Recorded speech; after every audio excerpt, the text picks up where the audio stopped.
लाओ ज़ू जाने जाते हैं अपनी बुक के लिए जिसका कि नाम है दाओ द चिंग। वैसे इसकी जो स्पेलिंग है दैट इज TAO, लेकिन इसको प्रोनाउंस करते हैं दाओ, और दाओ का मतलब होता है the way to the truth. तो लाओ ज़ू का जो पहला कोट है वो है, care about what other people think and you will always be their prisoner. क्योंकि आपकी खुशी अब किसी ना किसी और पे डिपेंड करेगी, उनकी नजरों पे डिपेंड करेगी कि वो किस नजर से आपको देख रहे हैं। उनकी नजरों में गिरे तो आप गिर गए, उनकी नजरों में उठे तो आप उठ गए। और उनका एक्चुअल में काम क्या है, दुनिया का एक्चुअल में काम क्या है, अंदर से लोग क्या चाहते हैं, आपका पड़ोसी क्या चाहता है, आपको उठाना या आपको गिराना। तो आप पूरी जिंदगी लगे रहो दुनिया को खुश करने के लिए, दुनिया आएगी 1 मिनट में आकर के आपकी सारी जो भी मेहनत है पूरी की पूरी जिंदगी की, उसकी धज्जियां उड़ा करके चली जाएगी। और ये मुझे बताने की जरूरत नहीं है कि ये क्या होता है, कैसे होता है। हम देखते हैं सुबह से रात तक इस चीज को कि इंडिया में अगर आप देखोगे बहुत सारे लोगों को, तो वो अपनी पूरी जिंदगी गधों की तरह काम करते हैं, ऐसा काम जो उनको करना पसंद नहीं है फिर भी करते हैं। और उनसे पूछो किस लिए कर रहे हैं, अपने बच्चों की शादी के लिए। मतलब पूरी जिंदगी काम किया, पैसा जोड़ा, किस में पैसा लगाया, शादी में। अच्छा उससे क्या होगा, शादी तो कोर्ट मैरिज भी हो सकती है, शादी में इतना पैसा क्यों, लाखों रुपए क्यों, ताकि दुनिया आएगी तो दुनिया में वाहवाही हो जाएगी। और वो चाहे कितनी भी बढ़िया शादी कर ले, कहीं पर भी कर ले, वहां पर लोग आते हैं कमियां निकालने के लिए कि यहां पर खाने में ये कमी है, इसमें ये कमी है, उसमें ये कमी है, बिल्कुल बेकार है जी। अरे इससे बढ़िया तो उनकी थी। तो अगर आप आजाद होना चाहते हो, इस दुनिया का काम क्या है, आपको बांधना, यानी कि आपकी सोच को बांधना। अगर आप आजाद होना चाहते हो तो रिस्पॉन्सिबिलिटी आपकी है, दुनिया की नहीं है, क्योंकि दुनिया तो आपको बांधना चाहती है। इसका सबसे अच्छा प्रैक्टिकल एग्जांपल आपके सामने है, यानी कि ये सेशन जो अभी हो रहा है, किसके ऊपर हो रहा है सेशन, लाओ ज़ू के ऊपर। बहुत ही कम लोग इस सेशन को देखने वाले हैं, और जो कम लोग देखेंगे उसमें से भी बहुत कम लोगों को ये समझ आने वाला है एक्चुअल में कि ये सेशन है क्या। क्योंकि आगे आगे जैसे जैसे हम बढ़ेंगे डीप होता चला जाएगा। फिर ये सेशन हो क्यों रहा है, कर क्यों रहा हूं, क्योंकि अगर मैं वही बोलता हूं जो आप मुझसे बुलवाना चाहते हो, यानी जो आप सोच रहे हो, तो आपको बड़ा मजा आएगा। आप जो मुझे अभी वीडियो में देख रहे हो, आपको बड़ा मजा आएगा कि हाँ ये बंदा भी वैसे ही सोचता है जैसे कि मैं सोचता हूं। तो आप क्या कर रहे हो, अपनी ईगो को बढ़ा रहे हो। बट उससे ना आपकी ग्रोथ होगी ना मेरी ग्रोथ होगी। हम कैसे ग्रो करेंगे, जब हम किसी ऐसी टेरिटरी में चले जहां पर ना आज से पहले आप कभी गए हो ना मैं गया, तो दोनों अनकंफर्टेबल हो जाएंगे, आप भी जो मुझे देख रहे हो और मैं भी। बट यही चैलेंज है, और उस चैलेंज की वजह से हम दोनों ग्रो कर जाएंगे। ये मेरा मोटिव है इन सेशंस को करने का। Next quote is, silence is a source of great strength. किस स्ट्रेंथ की बात यहां पर करी जा रही है, क्या फिजिकल स्ट्रेंथ की? नहीं, क्योंकि फिजिकली देखा जाए तो बहुत सारे ऐसे जानवर हैं जो इंसान से बहुत ज्यादा स्ट्रांग हैं, लेकिन वो जानवरों को गुलाम बनाना हमारे बाएं हाथ का खेल है। सर्कस में हम शेर को नचा देते हैं, हाथी को नचा देते हैं, कुछ भी कर देते हैं। कैसे कर देते हैं? इंसान की सबसे बड़ी स्ट्रेंथ क्या है? क्या फिजिकल स्ट्रेंथ? नहीं। क्या है उसकी सबसे बड़ी स्ट्रेंथ? उसका माइंड, उसका थॉट। और सिर्फ माइंड और थॉट नहीं, क्योंकि माइंड और थॉट क्या है? ब्रेन, उसके अंदर कुछ थॉट्स चलते हैं, वो तो सबके पास है। तो क्या सारे जो भी ह्यूमन बीइंग्स हैं सारे इक्वली स्ट्रांग हैं? नहीं। तो सिर्फ ब्रेन से कुछ नहीं होता है, सिर्फ थॉट से कुछ नहीं होता है, सिर्फ माइंड से कुछ नहीं होता है। It must be based upon right understanding, तभी आप किसी भी फील्ड में सक्सेसफुल हो सकते हो। यही स्ट्रेंथ है। पूरी की पूरी साइंस को अगर एक वर्ड में बोलना हो, वो क्या है? Understanding. Understanding of the laws of nature, understanding of the universe. And science is power, science is strength. Scientifically हम बहुत कुछ ऐसा कर सकते हैं जो अनसाइंटिफिकली करना पॉसिबल ही नहीं है। तो अब सवाल उठता है कि समझते कैसे हैं, ये अंडरस्टैंडिंग क्या है? कुछ भी अगर हमको समझना है, फिर आप चाहे एक स्टूडेंट हो और किसी क्लासरूम में बैठे हो, और आपको कुछ समझना है कि जो प्रोफेसर है सामने लेक्चर दे रहा है वो क्या कह रहा है, अगर उसको आप समझ पाते हो तो वो आपकी स्ट्रेंथ है। बिजनेस आप कर रहे हो, अगर समझ पाते हो कि जो आपके क्लाइंट्स हैं उनको क्या चाहिए, तो ये आपकी स्ट्रेंथ है। आप किसी के साथ रिलेशनशिप में हो और रिलेशनशिप को स्ट्रांग करना है, मतलब क्या कि सामने वाला जो पर्सन है उसको आप समझ पा रहे हो। तो व्हाट इज अंडरस्टैंडिंग? अंडरस्टैंडिंग के लिए क्या जरूरी है? समझते कैसे हैं, उसके लिए क्या चाहिए, उसका ग्राउंड क्या है? साइलेंस। दो तरह का साइलेंस, एक बाहर से साइलेंस, यानी बोलना कम है सुनना ज्यादा है। तब बोलना है जब जरूरी है, उतना बोलना है जितना जरूरी है, नहीं है तो चुप रहो। क्योंकि अगर आप बोलते ही रहोगे तो सुनोगे कैसे, और जब सुनोगे नहीं तो समझोगे कैसे। सोचो, जो सुबह से रात तक बड़बड़ बड़बड़ बड़बड़ बड़बड़ बोलता ही रहेगा, वो समझेगा कैसे कि जो मैं बोल रहा हूं उसका कोई मतलब भी है, या ऐसे ही मैं कुछ भी बोलता चला जा रहा हूं। तो दो तरह का साइलेंस चाहिए। एक, अपनी जबान पे कंट्रोल होना चाहिए, दैट इज साइलेंस। दूसरा साइलेंस अंदर।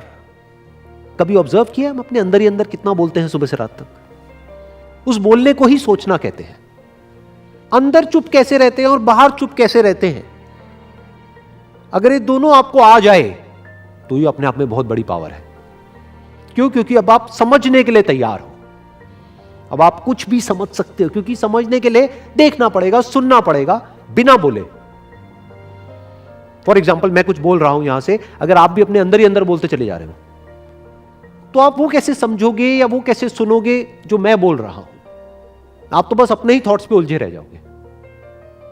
इंसान की सबसे बड़ी पावर है understanding, based upon facts, based upon reality. That is the biggest power of a human being. You can even call it scientific thinking. Unscientific thinking is not power. वो तो सारी प्रॉब्लम्स की जड़ है कि आदमी कुछ भी सोच रहा है। एक इंसान के अंदर जो भी वीकनेसेस हैं उसकी जड़ क्या है, और जो भी स्ट्रेंथ है उसकी जड़ क्या है? जो भी वीकनेसेस हैं उसकी जड़ है रॉन्ग अंडरस्टैंडिंग। फेलियर्स की जड़ क्या है? कोई भी काम हम कर रहे हैं उसमें बार बार फेल हो रहे हैं। क्यों हो रहे हैं? क्योंकि अभी तक समझ नहीं आया है कि उस काम को कैसे करें। और फेलियर का क्या मतलब है? फेलियर का मतलब ये थोड़ी है कि वो काम हो ही नहीं सकता। अरे बहुत लोग और भी कर रहे हैं, तो वो कर सकते हैं तो आप क्यों नहीं कर सकते? इसका मतलब उनको समझ आ गया, आपको नहीं आया है। समझ से ही सब कुछ होता है, बिना समझे कुछ भी नहीं होता। दुनिया में छोटे से छोटा काम, बड़े से बड़ा काम प्रॉपर्ली पहले समझा जाता है, फिर उसके बेस पे प्लान बनाया जाता है, फिर उस प्लान को एग्जीक्यूट किया जाता है। तो सारा खेल किसका है? समझ का है। और समझ के लिए क्या चाहिए? साइलेंस चाहिए। The next quote is, the best fighter is never angry. गुस्सा क्या है अगर शोर नहीं है तो? जब हमें गुस्सा आता है, कभी ऑब्जर्व किया क्या होता है? आदमी शोर मचाने लगता है, बाहर से भी और अंदर से भी। चीखने लग जाता है, चिल्लाने लग जाता है, पागलों जैसे बिहेव करने लग जाता है। इनफैक्ट आदमी को खुद को बाद में रियलाइज होता है कि ये मुझे क्या हो गया था। उसको ये तक विश्वास नहीं होता है कि ये मैं ही था। आदमी डर जाता है अपनी उस डार्क साइड को देख करके, अपने उस पागलपन को देख करके आदमी खुद ही घबरा जाता है, कहता है मैं ऐसा कैसे कर सकता हूं। तो गुस्से में क्या होता है? आदमी अपनी सुध बुध खो देता है, शोर मचाने लगता है बाहर से। लेकिन बहुत सारी सिचुएशंस ऐसी होती है जहां पर आप बाहर शोर नहीं मचा सकते। यानी सामने वाला अगर आपसे कमजोर है तो आप क्या करोगे? चीखोगे, चिल्लाओगे, या मारोगे, पीटोगे, किसी भी तरीके से सामने वाले को दबाओगे, अपने गुस्से को एक्सप्रेस करोगे। लेकिन अगर सामने वाला आपसे पावरफुल है तो, मान लो आप किसी कंपनी में काम करते हो और आपका बॉस है, आप चीख तो सकते नहीं, वहां पे चिल्ला तो सकते नहीं, उसको क्या करोगे? अंदर शोर मचाने लग जाओगे। दोनों ही केस में शोर है। इस शोर की वजह से प्रॉब्लम क्या होती है? मान लो एक रिंग है, वहां पर लड़ाई चल रही है, दो ओपोनेंट्स हैं। एक है जो बिल्कुल ही साइलेंट है, अंदर से भी और बाहर से भी। वो क्या कर रहा है? वो अपने ओपोनेंट को ऑब्जर्व कर रहा है। दूसरा है जिसके अंदर शोर है। शोर का मतलब क्या? गुस्सा है। वो अपनी ईगो के लिए लड़ रहा है। तो जहां ईगो होगी वहां पे गुस्सा आना ही आना है। उसके अंदर मैं है बहुत ही पावरफुल, तो उस मैं की वजह से अंदर शोर मचा पड़ा है। तो शोर की वजह से क्या होगा? वो ऑब्जर्व नहीं कर पाएगा, उसके मूव्स को वो देख नहीं पाएगा। तो जब देख नहीं पाएगा तो खुद को डिफेंड कैसे करेगा? वो सिर्फ अटैक करने की कोशिश करेगा। लेकिन ये जो बंदा साइलेंट है उसको सब कुछ नजर आ रहा है। उसका जो अटैक है वो उसको स्लो मोशन में नजर आ जाएगा, क्योंकि ये अंदर से साइलेंट है। ये एक साइलेंट फाइटर है। वो बड़े आराम से उसके अटैक को आते हुए देखेगा, हल्का सा साइड होगा, बचेगा, और उसको अटैक करेगा तो वो बच भी नहीं पाएगा। तो अगर लाइफ में हमको कुछ भी करना है, किसी भी प्रॉब्लम को फेस करना है, तो हमें यह सीखना होगा कि बिना किसी शोर के किस तरह से हम साइलेंटली उस प्रॉब्लम को ऑब्जर्व करें। और साइलेंट कैसे होते हैं?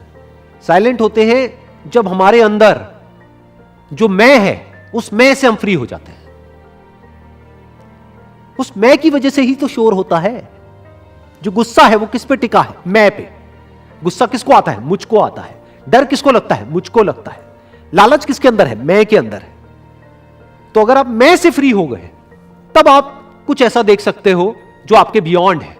आप क्या हो? जो आपके छोटे से भेजे के अंदर घूमता रहता है वही तो आप हो। तो बस उसी में जियोगे, उसी में मरोगे। अगर उसके बियॉन्ड कुछ जानना है तो उसी से फ्री होना होगा जिसको आप मैं बोलते हो। तो can you observe without the interference of your ego? ये मैं ही ईगो है। क्या आप खुद को बीच में से हटा करके देख सकते हो? तब आप एज इट इज देख सकते हो। अगर मैं के थ्रू देखोगे, ये मैं मतलब क्या? मैं का चश्मा। किसी ने हरा चश्मा लगा लिया, किसी ने नीला, किसी ने पीला, तो एक को दुनिया हरी नजर आ रही है, एक को नीली, एक को पीली।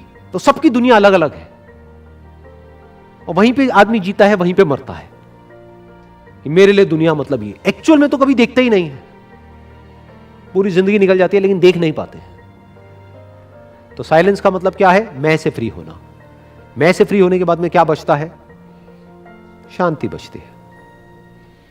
वो शांति में क्या होता है? ऑब्जर्वेशन होता है। उस ऑब्जर्वेशन की वजह से क्या होता है? अंडरस्टैंडिंग होती है। और अंडरस्टैंडिंग क्या है? पावर है। अंडरस्टैंडिंग से बड़ी कोई पावर नहीं है। Wish you all the very best. Thank you so much.